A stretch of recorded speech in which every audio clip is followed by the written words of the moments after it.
everyone who struggles, with, it doesn't have to be with opiates or substance abuse, or, it could be with domestic violence or, whatever. Someone else out there has gone through the same thing. And you conquering that demon gives you the ability to help someone else. You can't fix someone else's problem, but you can help. You can be a light to them. Kill Complacency, a podcast that inspires growth and intentionality and helps you overcome your greatest obstacles. Something you kind of glanced over, but I think is key to this discussion in regards to overcoming a big obstacle in your life is being honest. Yes. And it took an honest conversation with your dad to get help. Yeah. And a lot of times we stay in our ruts, in our bad habits, in our messes, because we think we're alone and we think that we can fix it on our own, right? Yeah. But we have to start with honesty. So for anyone listening, I think, you called your dad, but it took some honesty on your part. You couldn't glance over and say everything was good.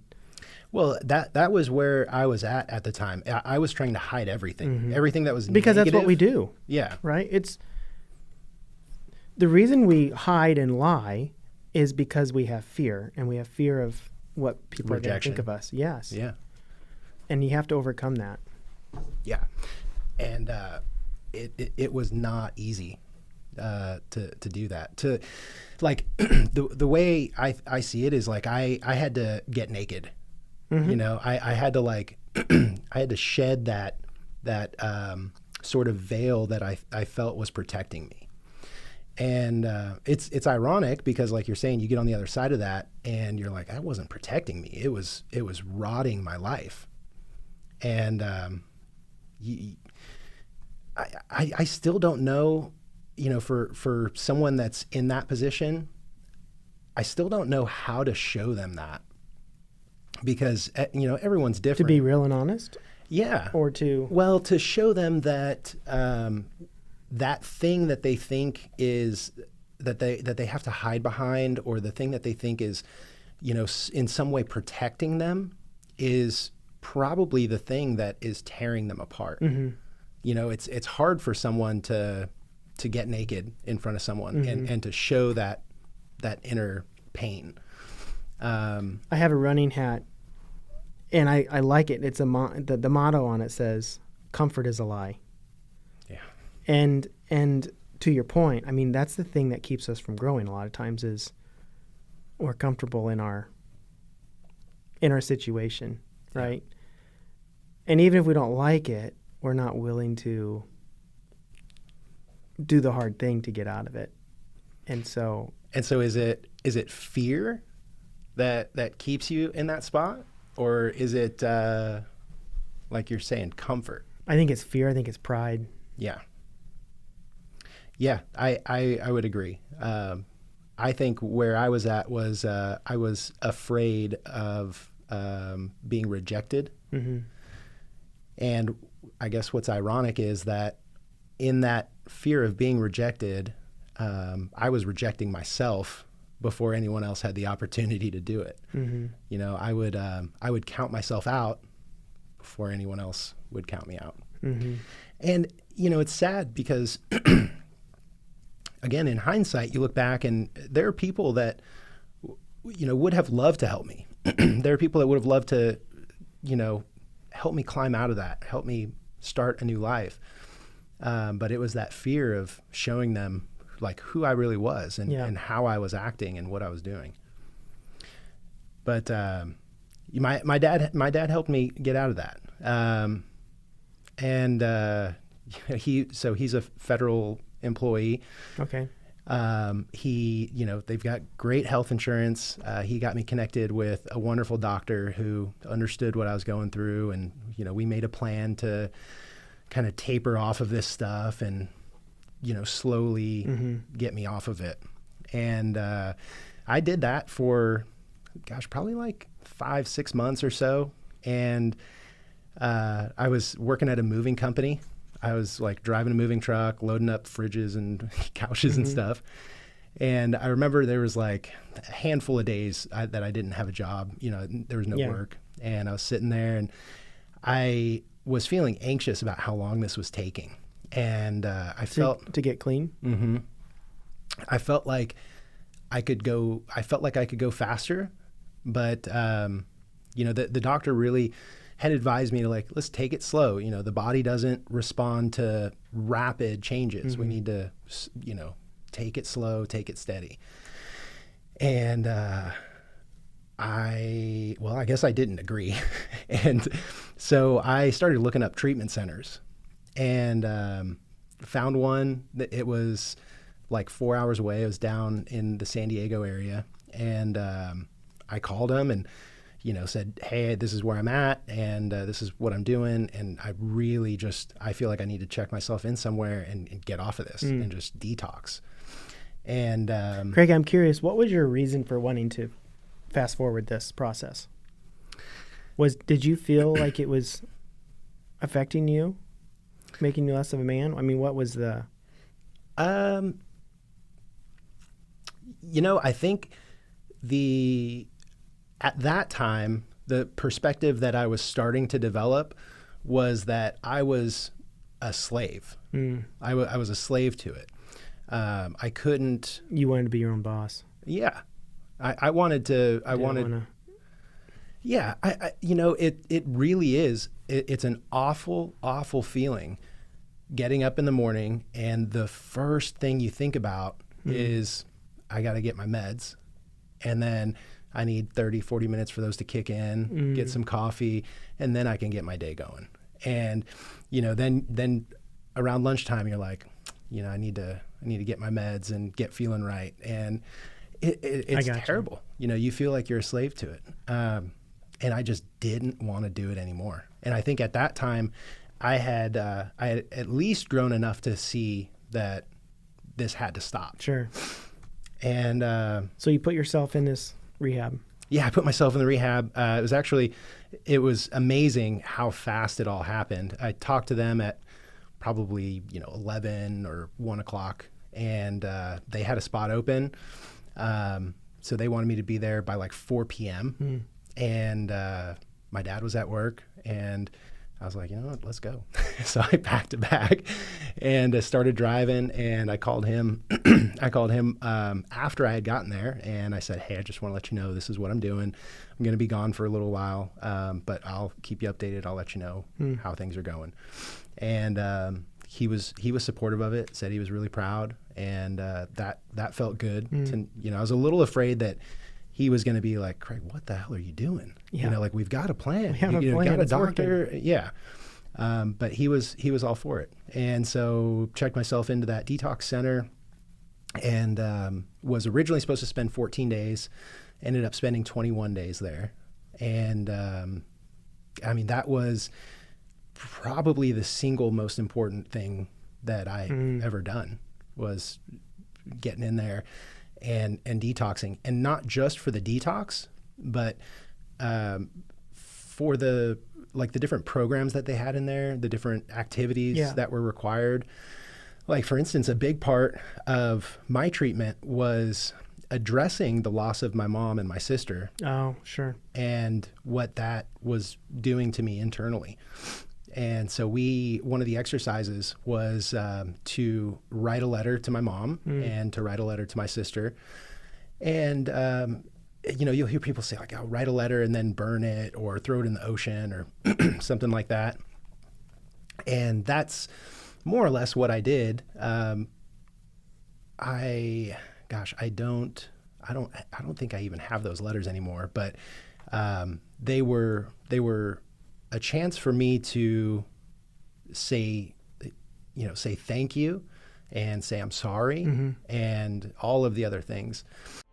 Over the years, I have been coached by countless mentors, and now I want to offer that to you as well. How? By Marty Hofmann's Life Coaching. This will be a 6-week program in which I will guarantee you will develop a more growth mindset. We will set goals and learn about the importance of the processes and habits behind those goals. I will also help you see your story differently as things happening for you, not to you. We will also be discussing your future self and give you clarity on who that is and what it looks like. For more information, please follow the link below or hop on martyhoffman.com and follow the coaching link. One of the things that I think I struggled with a lot with my mom was that the week before she ended up having this accident, she knew that my ex and I were on the rocks, and she was trying to give me relationship advice, and it was just motherly advice. And I remember in the moment I was like so frustrated, like, stay out of my relationship, stop trying to tell me what to do. And so I had gone off on her and told her. You had regrets. Yes, big time. And similar feelings with my sister, and I didn't know how to get past those. And so that treatment center and some of the activities that we did really helped me process that. And that's really good. Yeah, it helped a lot. And I got out of the treatment center, and in a matter of days, things just started changing. I felt almost newborn. It's a very weird sensation to be walking around and not have these numbing agents in your body, and you feel like your skin is sensitive and new, and your mind's not foggy, and you don't know what to do with that. My brother had called me, and at the time I hadn't talked to him in a couple years. It had been a little while. And he calls me out of the blue, and he asked if I was interested in coming to work with him for a little bit. He was working on a movie, and they needed some help, just a production assistant to run around and do errands and help out. And I thought that'd be really cool to go work on a movie, and so I jumped in that, and I had so much fun, and it was something completely new, and it was something I could dive into, and so that kind of became my post-sobriety, life identity. Yeah. And so I had a great time doing that for a few years, and ultimately that's what got me here to Oklahoma. So I had lived while I was working on these movies. I was actually staying with my brother, couch surfing, and I was sleeping on the couch, but I loved it. We were having fun, working 12, 14, 15 hours a day, doing cool stuff, met really cool people, and it was just an experience. And was lucky enough to be brought out to Oklahoma on a show, and that went very well. And then that led to a couple other shows here in Oklahoma, and ultimately ended up just moving here. What shows were you in? Shows that people would know would be like I Can Only Imagine. Okay. That movie. That was #1 at the box office. It was shot here in Oklahoma City. That was a really good one. I've done several Westerns that we shot in Guthrie and Oklahoma City and Lake Thunderbird. I've done a few sci-fi channel movies like Sharknado. So we did Sharknado 3, 4, 5. A bunch of the little sci-fi channel ones. Yeah. That's cool. But yeah, that's what got me here to Oklahoma. And then when did you get your real estate license? So I got licensed in 2020, May of 2020. So it was, I had been planning, so this was kind of my... Was that because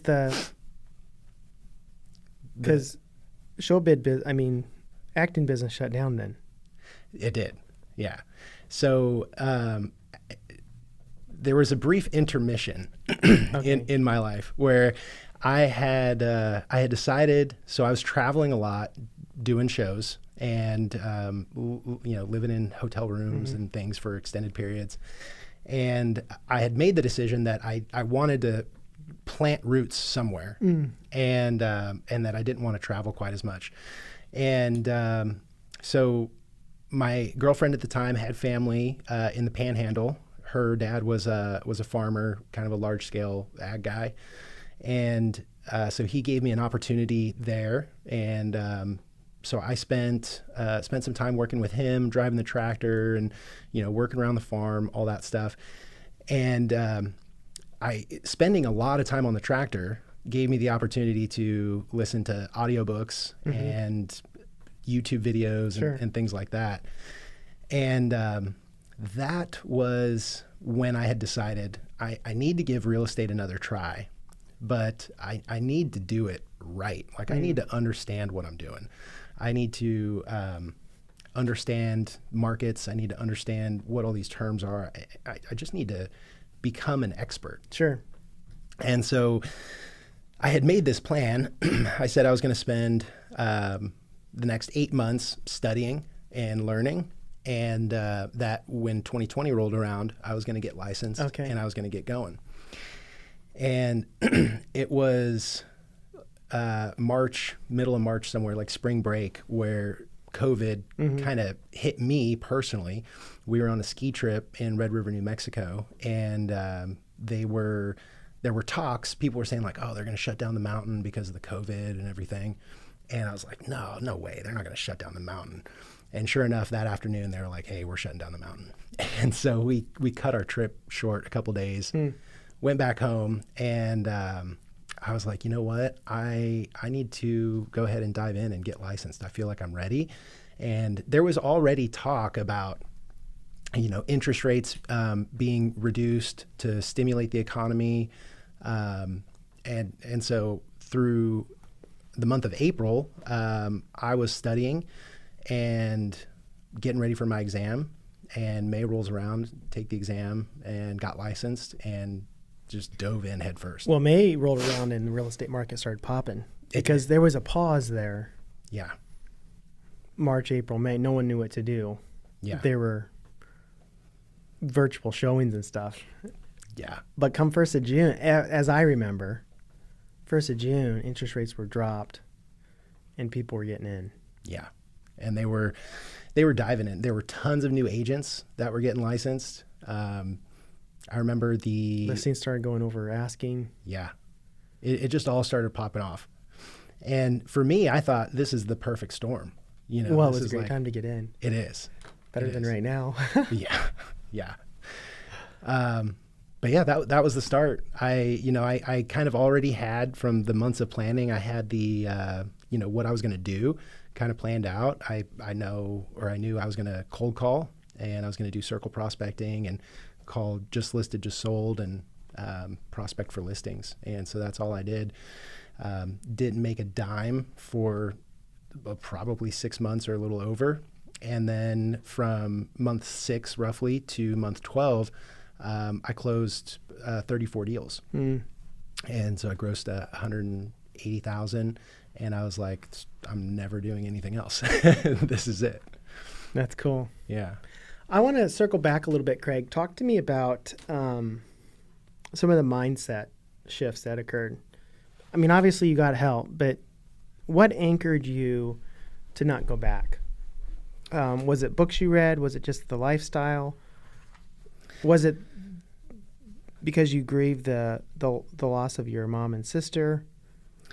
Yeah, I think the answer is multifaceted. Sure. I think one thing was, and I don't know where this idea stemmed from, but the concept that my mom and sister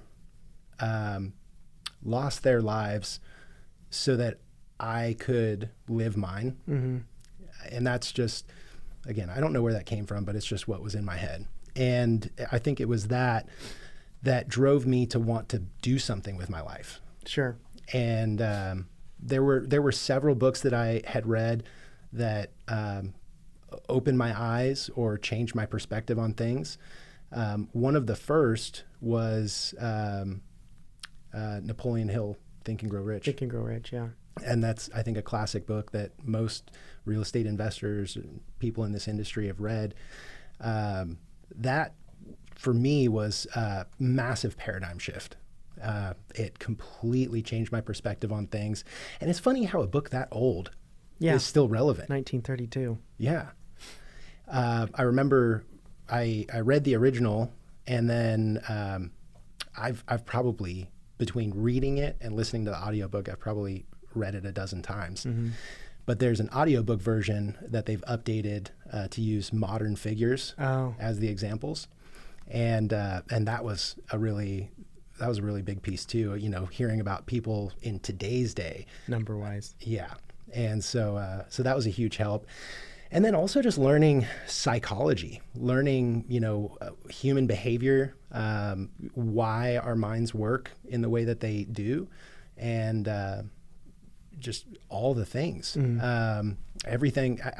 So one of the best things that ever happened to me was spending about a year, more or less, on a tractor.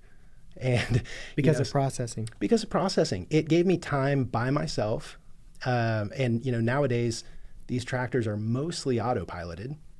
So you just got to keep an eye on everything, make sure that it's all working, but the tractor drives itself. Sure.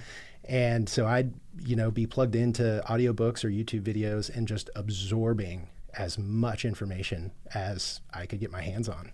And, that's one reason I love to run. People are like, don't you get bored? I'm like, dude, you get a process and you get to learn. Like, yeah.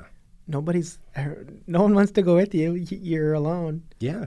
And you get to consume and learn and grow because of it. Yeah. Well, and just that concept of like absorbing information, I think it was Tony Robbins who I heard say something about, other people have done this. Mm-hmm. You don't have to like invent the road to success. Look at what other people are doing, look at the behaviors that they have, and learn from them, and speed up your track. I call that OPW. OPW. Other people's wisdom. Other people's wisdom. There's OPM, yeah. Other people's money. Yeah. OPT, other people's time. Yeah. OPW. Other people's wisdom. That's exactly what it is. Yeah. And listening to those people, hearing their stories, their success stories, that further opened my mind. And I think the big thing was I started to believe that I could do something. I could, I could have a life that was fulfilling and, brought me harmony and love and, sure. All the things.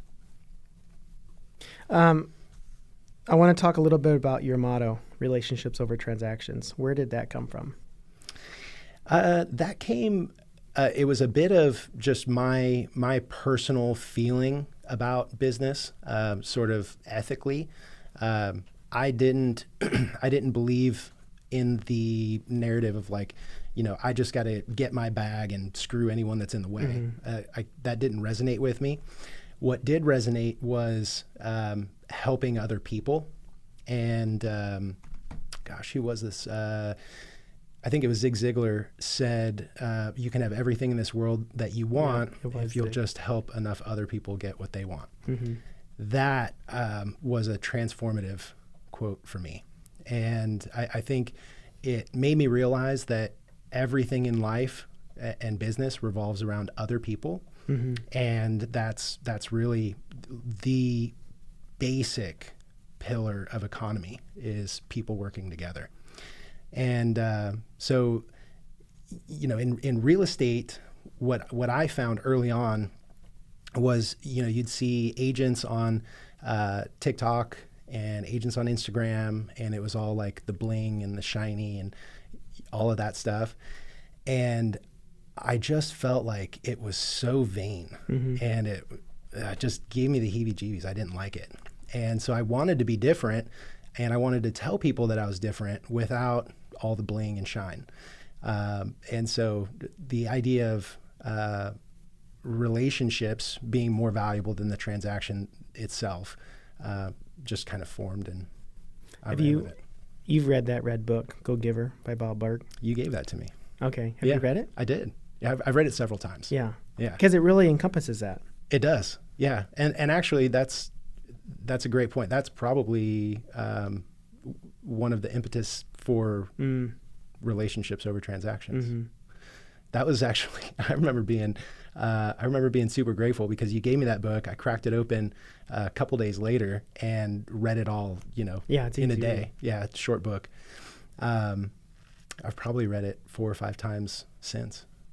Have you read the sequel? I think it's a sequel, Seven Levels of Communication, something like that. I haven't. It's not really like a sequel, but it's the same author, I think. Okay. It's you would enjoy it because that's specific to real estate. Is it? I'll have to check it out. Yeah, I'll verify that title. If you want to wear a billboard of a message of kill complacency or live intentionally, then check out my merch store. It's www.mindsetshop.com. Mindset is with an X, so it's MINDXET shop SHOP.com. Mindsetshop.com.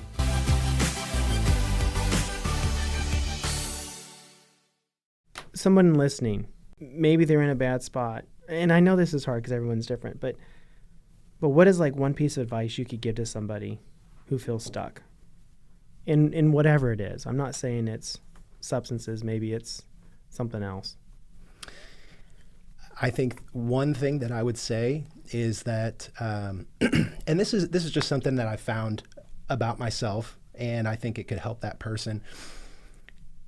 You know something through the struggle that you've gone through, the pain that you've experienced, the loss that you've experienced, all of the terrible, terrible stuff that's happened to you has given you the information or the ability to relate to other people who are in that struggle. And within that, you've got the ability to seriously impact people's lives.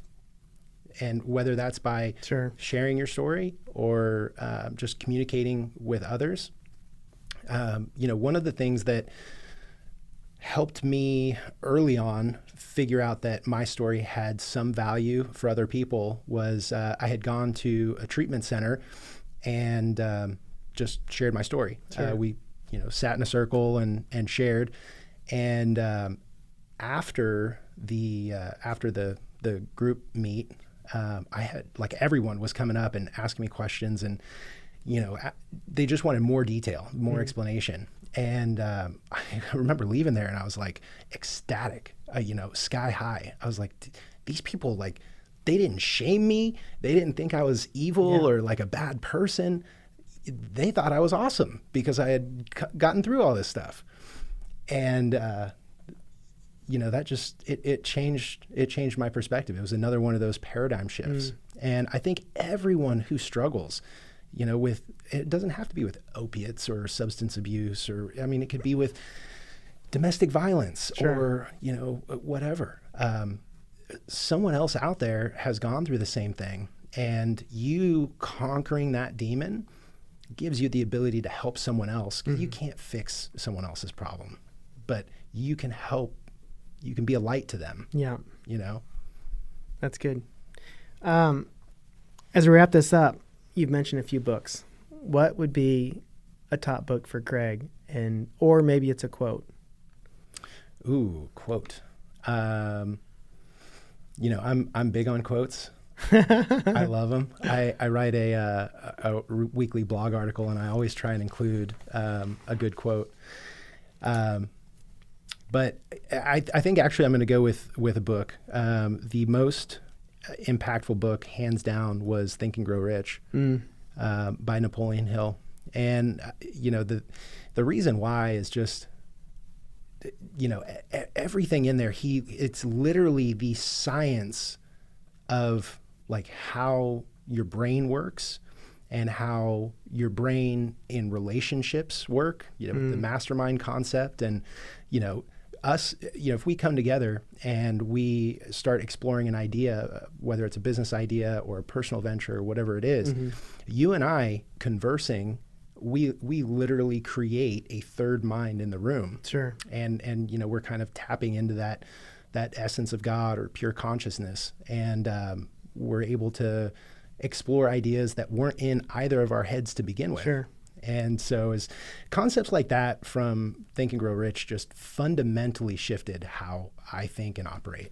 So I'd have to say that was far and away the most impactful book. Yeah, I need to review it. It's been a little bit since I went through it, but I remember hearing about it in so many books and then doing it and just being like, man, it's easy. Yeah. Yeah, it's, I also, another person that was a huge influence to me, I always say that I have these role models, and I've never talked to a single one of them, but, Zig Ziglar was a big one. Earl Nightingale, listening to Earl Nightingale on repeat. I mean, this man changed my life. Lead the Field is one of the best audio programs I think that has ever existed. And the way he's able to lay everything out and, tell stories and give anecdotes and things that help you understand and digest it is just so incredibly impactful. Final question for you, Craig. If this is your final message that you record that the world hears, what does Craig want the world to know? I would say, if I could give the world one message, it's that regardless of how it feels, regardless of what you're thinking in the moment, if you're struggling with whatever it is, you're not alone, and that God has a purpose for your life, and you cannot escape it. It's you can't escape God's plan. And I think you've just gotta open yourself up to the idea that things can get better. You can grow, and you can become someone new. I think we all evolve through life, and who we were 10 years ago is not who we are today. Hopefully not. Yeah. and who we are now is not who we're going to be 5 years from now. And so another thought, just to wrap this up, and I think this came from Ed Milet, but he talks about his future self, and not wanting to. He talks about the concept, just quickly, that when he dies, he feels like God is going to introduce him to the man that he could be, the man that is his full potential. And his whole thing is, when I get there and I stand in front of my Creator and he shows me the man that he wanted me to be, I don't want to be someone completely opposite. I don't want to be someone completely different. I want to be as close to God's vision for me as I can. Wow, that's cool. Yeah. So. How do people find, follow, and learn more about you, Craig? Craig Kiriokos. So Facebook, I'm actually not on Instagram right now, but you can find me on Facebook, Craig Kiriokos, and on Substack as Craig Kiriokos and The Expert Agent. The Expert Agent. All right. Hey, thank you. Thank you. I appreciate you having me. Just wanted to thank you guys for listening to the end. In closing, I just wanted to add that if this message resonates with you, if it aligns with your values, and something in it today triggered something, then you can also look me up on Facebook, LinkedIn, Instagram, YouTube. We are really trying to help people live more intentional lives, to kill the complacency with which they have subscribed to. I know there's many ways in which I get sucked in all the time. So if this is beneficial, follow me there.